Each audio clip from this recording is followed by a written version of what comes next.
Hello mga ka-Jar, ito magre-reset tayo ng Epson 1120. Ayan. Kapag yung reset talaga, ang lalabas doon service required.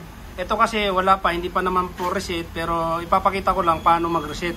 Halimbawa, ito yung printer nyo, tapos blinking dito, tapos may error na service required. Yun, ang gagawin nyo, download kayo ng resetter kung mayroon kayo. Kung wala naman, pwede kayong magbumili sa amin. Ilalagay ko na lang dyan yung link. Kaya ito, halimbawa, kung may resetter na kayo, ayan. Kapag ito yung adjustment program, pag wala yan, ito kasi may naka-RAR yan, pwede yung i-unzip yan, ayan, extracker. Kung wala ka naman kayong pang-extract, download kayo ng WinRAR para ma-extract nyo yan. Ayan, una sa lahat, turn off nyo po yung antivirus, Windows Defender, ayan. Turn off yung apat, kasi pag hindi naka-turn off yan, hindi gagana yung resetter natin, hindi mag-open. Ayan, gagawin natin, yan, double click lang. Ayan, tapos piliin natin, ayan, yung model. Ayan, piliin natin yung model dito. Ayan. Kailangan na nandito yan. Tapos kapag wala dito yan, ibig sabihin hindi naka-install yung driver or naka-connect kayo sa Wi-Fi. Pag magre-reset po, kailangan naka-connect USB cable. Ito. Ayan, ito. Kapag naka-Wi-Fi printing lang kayo, kaya kailangan i-connect nyo muna dito kapag magre-reset. Ayan, kapag okay na, connect nyo na yan. Tapos ito. Ayan, initialize.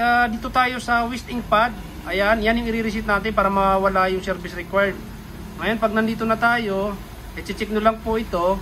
Pwede nyo i-check. Halimbawa, i-check natin. Ayan, kung makikita nyo, maliit lang yung percent, 23%. Tapos ito yung max, 9,000. Ito kasi siya, yung nagamit mong printout ay ano lang, 2,000.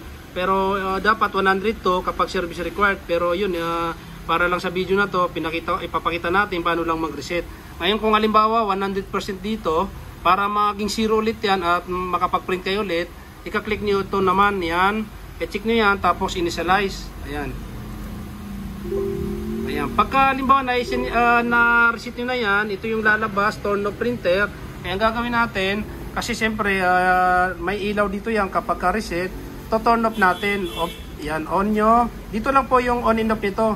Ayan, kaklik nyo lang yan. Yan, pagka ganyan na off na, tapos pag i-on nyo ulit, yan, on ulit. Yan, kung makikita nyo, wala na yung blinking dyan kung sakaling may ilaw dito yan, may error. Ayun, ganun lang mag-reset ng ganito. Kaya kailangan lang, yung nagtatanong kung saan daw makikita ito, Wisting Pad, kailangan po may resetter po kayo. Ayun, maghanap na lang po kayo kung may mahanap pang kayong download. Kung wala naman, pwede po kayong bumili sa amin. Ayan, kaya yun, maraming salamat. Huwag niyo pong kalimutan i-like, i-share yung video natin para napakahalaga po nung like nyo sa mga video natin ginagawa para tuloy-tuloy tayong mag-upload about sa printer repair. Ayun, salamat.